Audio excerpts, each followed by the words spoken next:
Здравствуйте, это новости Татарстана. В студии Елена Знатулина. Вот о чем сегодня в выпуске. Курс на расширение сотрудничества с Китаем. Огромный интерес к России, нашей республике. И у нас есть серьезные планы. Сегодня второй день рабочего визита Рустама Минниханова в Шанхай. О чем договорились, расскажет Вероника Гайнутдинова. За выдающиеся заслуги перед Отечеством и многолетнюю плодотворную государственную деятельность. В укреплении российской государственности и федерализма, межнационального согласия, в социально-экономическом развитии Татарстана, да и всей России, безусловно, принадлежит Митимиру Шариповичу Шаймиеву. Сегодня Владимир Путин вручил Митимиру Шаймиеву орден святого апостола Андрея Первозванного. Подробности расскажет Рамиль Галиулян. В Татарстане появился первый сэрге – ритуальный коновязный столб якутов. Проводим свой цех, то есть как ваш Сабантуй. И там у нас очень много вот такой сэрги ставится. На открытии объекта высокой ритуальной значимости побывала Ирина Сахапова. Главное международное событие дня для Татарстана. Продолжается рабочий визит Рустама Минниханова в Китай. Раис республики находится в Шанхае в составе российской делегации, которую возглавляет председатель правительства Михаил Мишустин. Сегодня здесь прошел масштабный российско-китайский бизнес-форум. Участие принимают федеральные министры, главы крупных компаний регионов России. Говорили о развитии сотрудничества и укреплении экономик двух стран. Что предлагают китайцы, кто приглашает в гости в Казань. Вероника Гайнутдинова с деталями визита. Welcome to Shanghai. Главное событие дня – российско-китайский бизнес-форум. Из России приехала большая делегация во главе с председателем правительства Михаилом Мишустиным. Здесь и Татарстан. Нашу делегацию представляет Рустам Минниханов. На пленарном заседании премьер России отметил, углубление взаимодействия будет иметь положительное влияние на укрепление экономик обеих стран. Задачи, которые сейчас стоят, существенно увеличить масштабы двусторонней торговли, улучшить логистическую связанность и расширить сотрудничество в сфере технологий и инноваций. Михаил Мишустин пригласил делегацию Китая на игры будущего. Они пройдут в следующем году в Казани. Президент Российской Федерации Владимир Владимирович Путин в марте на встрече с председателем КНР Си Цзиньпином пригласил китайских друзей к участию в международном турнире «Игры будущего». Это мероприятие пройдет следующей весной в Казани. Ждем китайские команды на тестовые соревнования в этом году и на главный турнир в 2024. Кулуары форума словно переговорные площадки. Видно, что Рустама Минниханова здесь знают и знают о Татарстане. Везде дружеское приветствие и теплые объятия. И всегда разговор о развитии сотрудничества. Да, поставляем инжиниринг, оборудование. Да, и в России работаем уже 15 лет. Так. Да. Если у вас в республике есть запросы, интересы... Предложения о сотрудничестве поступают уже во время форума. Рустам Минниханов отметил важность таких масштабных мероприятий. Нам нужно наращивать сотрудничество. В пандемию не было возможности активно взаимодействовать. Наши китайские партнеры настроены по-деловому, готовы работать, подчеркнул Раис Татарстана. Тесные, хорошие контакты с нашими партнерами в разных провинциях. Наши предприятия очень серьезно работают. Только товарооборот в прошлом году на 58% вырос, несмотря на то, что мы не могли сюда ездить, они к нам не могли. Мы видим здесь огромный интерес к России, к нашей республике. И у нас есть серьезные планы. По итогам прошлого года товарооборот Татарстана и Китая увеличился почти на 60% и превысил $1,5 миллиарда. Рустам Минниханов отметил, эти цифры нужно увеличивать кратно. Те проекты, которые были, все они реализуются. Вот большой проект «Хайер», значит, поставка компонентов по другим направлениям. То есть все это работало, но не так интенсивно, как хотелось бы. Сегодня такая возможность есть. Вот мы уже ряд встреч провели. Наши братья-китайцы тоже скучают по нас. И вчера вот с мэром хорошая встреча у нас была. С бизнесменами хорошая встреча была. Накануне Рустам Минниханов с мэром Шанхая обсудил сотрудничество в образовательной сфере и возможность открытия прямых авиарейсов из Казани в Шанхай. Также говорили о развитии направлений в IT-сфере, логистике, здравоохранении. В условиях санкций для России Китай для нас является стратегическим партнером.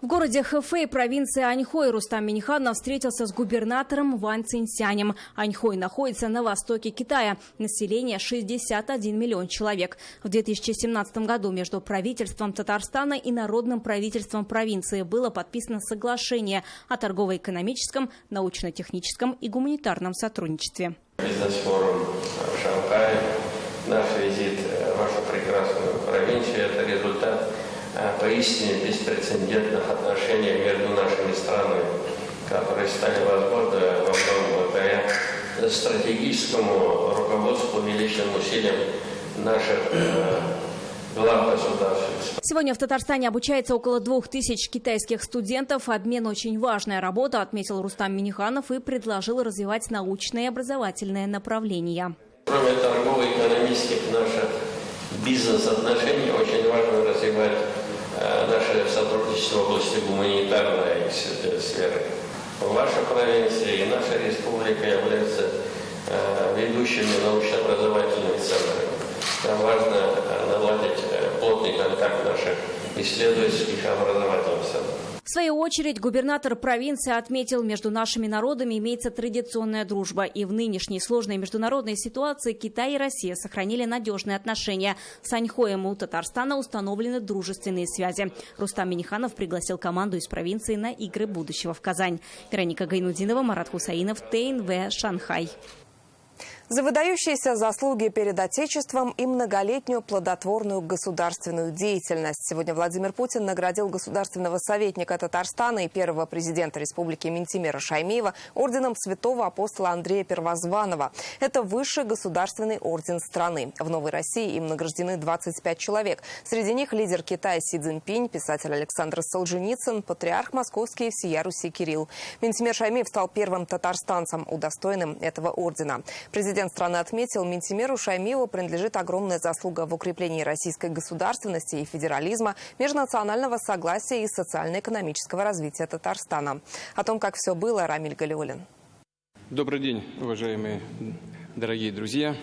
Сегодня здесь, в Кремле, мы чествуем выдающихся граждан России, чей труд, подвиг, беззаветное служение Отечеству вносят заметный, яркий вклад в развитие нашего государства. Торжественная церемония проходит в Екатерининском зале Кремля. Здесь новые кавалеры ордена Святого апостола Андрея Первозванного. Владимир Путин вручает высший государственный орден нашей страны председателю Конституционного суда Валерию Зорькину и государственному советнику Татарстана, первому президенту республики Минтимеру Шаймиеву. Награда за исключительные заслуги, способствующие процветанию и славе России. Председатель попечительского совета Республиканского фонда возрождения памятников истории и культуры Республики Татарстан. На кадрах видно, как тепло и искренне относятся друг к другу Владимир Путин и Минтимер Шаймиев. Президент в своей приветственной речи отдельно останавливается на роли Минтимера Шаймиева в истории страны, в укреплении российской государственности и федерализма, подчеркивая мудрость и силу политика. Огромная заслуга в укреплении российской государственности и федерализма, межнационального согласия, в социально-экономическом развитии Татарстана, да и всей России, безусловно, принадлежит Минтимеру Шариповичу Шаймиеву. Сильному, неординарному политику, человеку исключительной мудрости и ответственности. В ответном слове Минтимер Шаймиев поблагодарил Владимира Путина и отметил, сейчас вся страна едина. Обратите внимание на последние показатели развития Российской Федерации.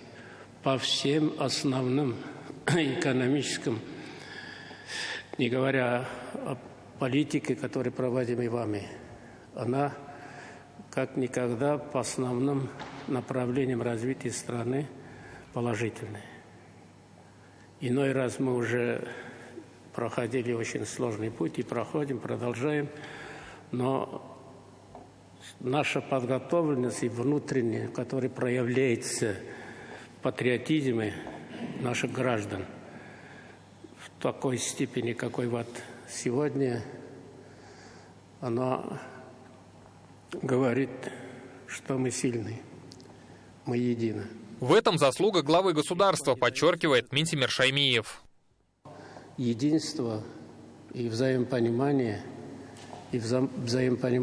властью, работа с народом это легко не дается, но это можно твердо об этом сказать. Это вам, Владимир Владимирович, удается. У нас уверенность, пожалуй, как никогда. Успех за нами. Нет еще, мы проходили уже. Мы сильными, значит, должны стать. Почему? Потому что в таких условиях, еще раз хочу сказать, мы обеспечиваем реальное развитие нашей страны. Спасибо огромное за те труды, а мы всегда с вами весь наш многонациональный народ нашей страны.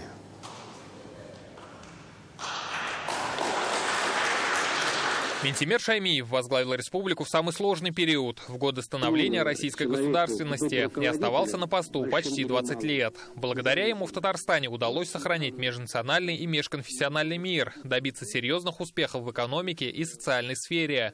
Модель Татарстана стала устойчивым выражением, означающим успех в развитии. Минтимер Шаймиев – полный кавалер ордена за заслуги перед Отечеством. За трудовые заслуги перед государством и народом Минтимер Шаймиев удостоен звания Герой труда России. О становлении страны говорили и сегодня. Сейчас Минтимер Шарипович вспоминал и сказал о том, что происходило, как шло становление за последние годы нашей страны и чего мы добились, стали гораздо более самодостаточными. Без самодостаточности не может быть суверенитета. А самодостаточность достигается на всех направлениях работы, на всех. И в творчестве, и в науке, и в производстве, и, конечно, в ратном деле. Вклад в консолидацию общества, укрепление основ духовности, воспитание молодого поколения и будущее нашей страны, подчеркивает президент, вносят все, кто находится в этом зале. Минтимер Шаймиев и сейчас реализует масштабные идеи и проекты. Он стал основоположником Республиканского фонда возрождения. Его колоссальная энергия возродила Древний Болгар и остров Град-Свияжск. Тысячи ребят в Татарстане получают знания в полилингвальных комплексах Адамнар. Это тоже уникальный проект Минтимера Шаймиева. О таких, как он, говорят, политический тяжеловес. Сам Минтимер Шарипович часто повторяет: надо любить людей и оправдывать их доверие. Когда тебе поверили, люди верят, да? Каждое твое слово должно быть выверенным, и чтобы ты оправдывал это доверие. Спасибо за все. Рамиль Галиуллин, ТНВ, Москва. Фотографию с церемонии награждения Минтимера Шаймиева в своих соцсетях разместил Рустам Минниханов. Сегодня в Екатерининском зале Кремля Владимир Владимирович вручил нашему Минтимеру Шариповичу высшую награду – орден Андрея Первозванного. Гордимся вами и искренне радуемся, поздравил государственного советника Раис Татарстана.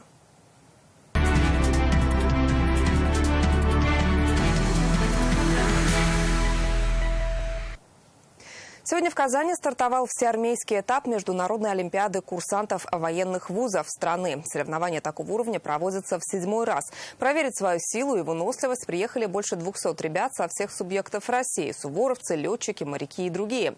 Площадкой соревнований стало Казанское танковое училище. Всю неделю участники будут состязаться в тактике, физической подготовке и умении обращаться с оружием. Рамиль Галиуллин о молодых мастерах военного дела.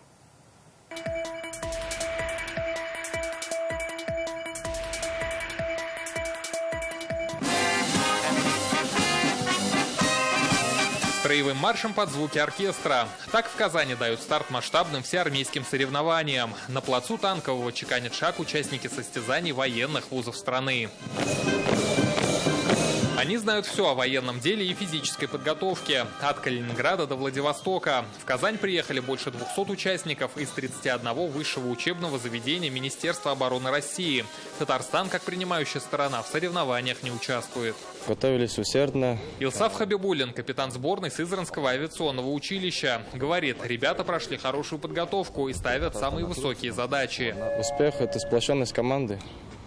Сплоченная команда всегда совсем справится со всеми трудностями. Не страшны трудности и представительницам прекрасного пола. Наравне с мужчинами соревноваться приехали и девушки. У меня в семье вообще нет военных, кроме дедушки. Да, у меня дедушка старший мичман. Я просто как-то с детства мечтала в форме ходить. В программу соревнований вошли тактическая, огневая и военно-спортивная подготовки. Дисциплины, которые позволят оценить реальный уровень физической и технической подготовки ребят. Лучшие представители военных вузов продемонстрируют армейскую выучку в состязаниях по общевойсковым дисциплинам. Уверен, что каждый из вас покажет отличные результаты, проявит целеустремленность к победе и обретет здесь новых друзей. Весь комплекс объединяет в этой Олимпиаде и знаний, и умений, и навыков. Поэтому это очень здорово, что вы представляете свои вузы как лучшие представители в этой области. Поэтому я еще раз вам хочу пожелать только побед. Соревнования продлятся всю неделю. Победителей назовут в воскресенье. Рамиль Галиуллин, Вадим Илларионов, ТНВ, Казань. 168 тысяч татарстанских детей в этом году отдохнут в лагерях. Летняя оздоровительная кампания в республике стартует 1 июня. О ее проведении сегодня рассказали на брифинге в Доме правительства.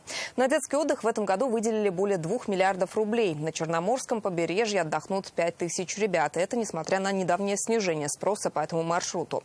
Поручение Рустама Минниханова – жестко контролировать безопасность. Всю эту неделю лагеря будут проверять Роспотребнадзор, МЧС и Росгвардия. Еще одно новшество этого года – отдыхать не пустят без сертификата о вакцинации. Готовы ли лагеря республики принять детей, узнала Алена Струминская. Детская комната, видите, да, уже как бы все в лагере готово. Осталось только детишкам заехать. С нетерпением детей ждут в казанском лагере «Восток». Их приему здесь готовы на 100%. Прошли проверки всех надзорных ведомств, разработали образовательные программы. Все лагеря практически завершают свою подготовку к летнему сезону. Мероприятия различные в рамках акарицидных, противоклещевых, от мышей обработки. Это то, с чего начинается. И далее уже наводятся корпуса, где нужен небольшой косметический ремонт проводится. В этом году в республике откроются 700 пришкольных лагерей, 116 загородных и 46 палаточных. Этим летом в лагерях отдохнут 168 тысяч татарстанских ребят. Причем как в пришкольных и загородных лагерях нашей республики, так и за ее пределами на побережье Черного моря. Туда отправятся 5000 детей из Татарстана. Приостанавливать отдых детей в лагерях Крыма Татарстан не планирует. Зимой специалисты фиксировали снижение спроса на путевки на Черноморское побережье. Эксперты связывали это с введением в Крыму режима среднего уровня реагирования. Сейчас спрос восстановился, смены открыты, путевки выкупают. Лагеря, в том числе лагерь «Форос», имеют абсолютно полную инфраструктуру для обеспечения полноценного безопасного отдыха несовершеннолетних. Это предусматривает учет тех требований к сервисным службам региона и нашего, и Крыма в организации летнего отдыха и оздоровления детей. Жестко контролировать безопасность в детских лагерях. Такое поручение дал Раис республики. Перед заездом детей учреждения проверяют специалисты Роспотребнадзора, Росгвардии и МЧС. Уже выявили 66 нарушений требований пожарной безопасности. Почти все они в районах. Это Зеленодольск, Кукмар, Балтаси. 45 нарушений устранены, остальные должны исправить до 1 июня. К началу открытия того или иного детского оздоровительного лагеря все это можно вовремя устранить. То есть тут полностью ответственность только на должностных лицах и на баланс содержателей. Главное новшество в этом году: при заезде в лагерь необходимо предъявить справку о наличии прививки от кори. Ранее такого не было. Это связано с тем, что ситуация по распространению кори в Татарстане осложнилась. Привиты должны быть и дети, и сотрудники. В республике на сегодня зарегистрировано 57 случаев кори, из них 24 – это дети.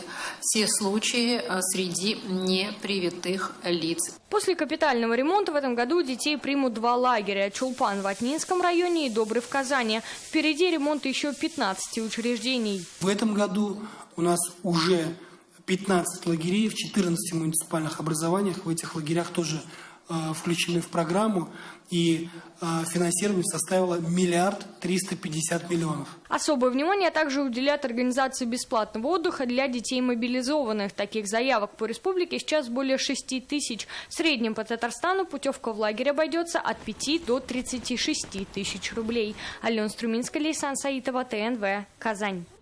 Неуловимые столбики и игровые автоматы кочуют по переходам и магазинам Татарстана. Полиция их находит, но не находит в них признаков организации незаконного бизнеса. Почему? Читайте в интернет-газете «Реальное время». Фарид Мухаммедшин сегодня встретился с генеральным консулом Ирана в Казани Давудом Мирзахани. Обсудили расширение взаимодействия Ирана и Татарстана прежде всего через межпарламентский диалог. Председатель Госсовета поблагодарил гостя за активное участие делегации Ирана в Казан-форуме. Фарид Мухаммедшин выразил надежду на установление деловых отношений с иранским парламентом. Генконсул отметил, будут искать приемлемые пути сотрудничества Меджлиса Ирана с Госсоветом Татарстана. В Казани генеральное консульство этой страны работает с 2007 года. В школах республики звенят последние звонки. В этом году 15 тысяч выпускников 11 классов и более 40 тысяч девятиклассников. Сегодня учащихся Казанского лицея имени Лобачевского поздравил Фарид Мухаммедшин. Здесь 200 выпускников. Спикер парламента поблагодарил педагогов и родителей за вклад в обучение и воспитание детей, а ребятам пожелал больших успехов. Мы сегодня горды тем, что Министерство образования и науки нашей республики и правительство Татарстана много внимания уделяет подготовке будущих молодых людей к серьезной предстоящей жизни в непростых условиях. И уверен, тот патриотизм, те возможности, которые есть в Татарстане, помогут вам выбрать и специальность. В это воскресенье пройдет русский народный праздник Каравон, традиционно в селе Никольское Лаишевского района. Дата утверждена указом Рустама Минниханова. Изначально Каравон – престольный праздник. Сейчас это массовое народное гуляние и фестиваль русских фольклорных коллективов. В прошлом году на него приехали 170 творческих объединений из 20 регионов страны. С 2003 года Каравон проводится на республиканском уровне. Мы продолжаем рубрику, посвященную Году национальных культур и традиций Айда Татарстана. Сегодня отправимся в село Именьково Лаишевского района. Здесь прошла церемония возведения священного для якутов столба Серге. Это традиционный ритуальный столб. Народы Севера используют его для привязывания своих коней. Для них Серге – это символ жизни, народного духа и связи между поколениями. О традициях якутов, ритуале приветствия духов и очищающем душу хороводе Осуохай. Сирина Сахапова.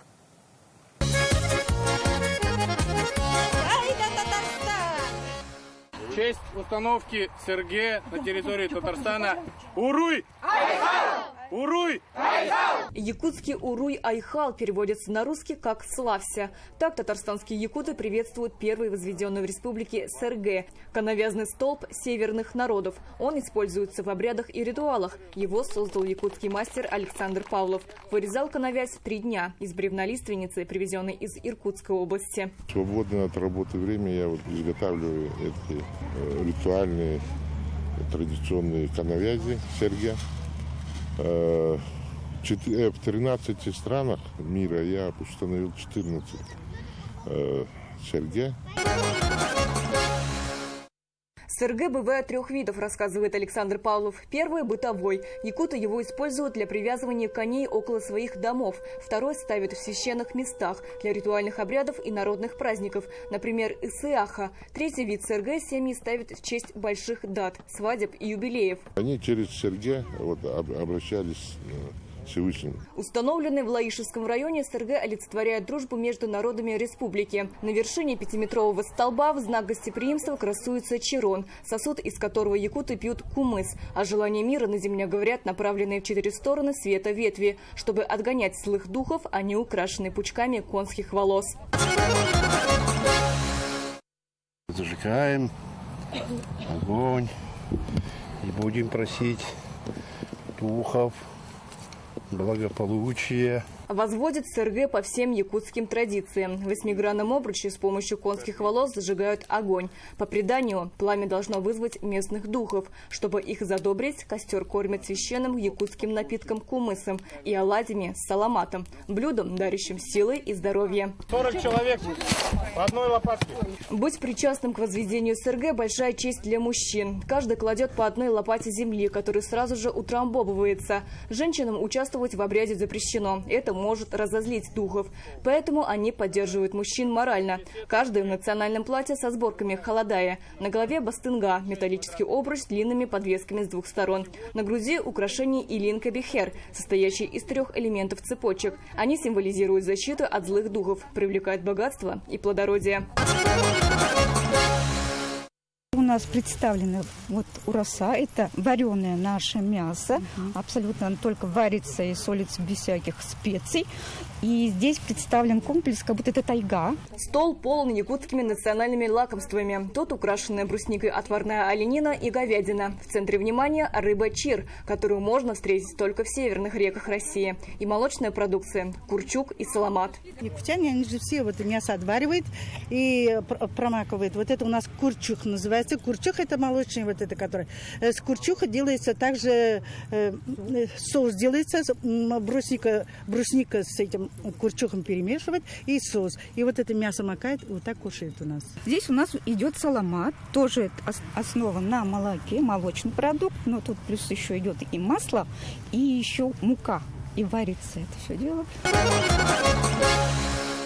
Дома круглогодичные, в которых будут туристы проживать. Рамиль Закиров – представитель Республики Саха-Якутия в Татарстане. Благодаря его инициативе около села Именьково в скором времени возведут туристический этнокомплекс «Маленькая Якутия». Все домики будут в виде балаганов и урасы, классических якутских жилищ. На территории 5,5 гектаров также расположится банный комплекс и амфитеатр, в центре которого будет стоять возведенный СРГ. На нашем комплексе мы, поскольку он удлиненной формы, спланировали строительство объектов в виде 4 букв САХА, да, банный комплекс, домики. Саха – это по-другому Якутия, да, Республика Саха-Якутия. Строительство комплекса планируют начать в июне. Проект реализуется при поддержке Раиса Республики Рустама Минниханова. Такое решение приняли летом прошлого года во время форума «Якутия-Татарстан». Мы хотим передать тот формат, который бы человек увидел, приехав в Якутию. Да, ему не нужно за 6-7 тысяч километров ехать, он сможет, приехав к нам в наш комплекс, ознакомиться и с культурой, и с традициями. Сейчас в Татарстане проживает 600 якутов. В год национальных культур и традиций в рамках татарского сабантуя пройдет древний якутский праздник лета – Исыах. Для нас это очень отрадно, радостно, потому что мы можем сюда уже звать наших местных татарских друзей, презентовать их. Наконец-то они познакомятся с нашей культурой, традициями, увидят, как у нас все праздники проходят. Мы считаем это то, что хорошо. Частичка Якутии будет у нас в Татарстане под боком, то есть чтобы увидеть якутские традиции, не обязательно ехать в Якутию.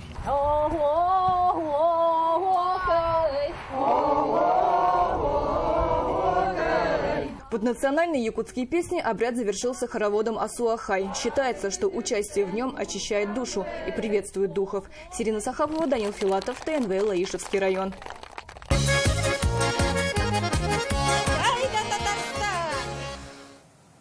Это были новости Татарстана. Еще больше информации в нашей группе ВКонтакте и Телеграм-канале. Далее прогноз погоды с Аделиной Зарифовой. А я с вами прощаюсь. До встречи.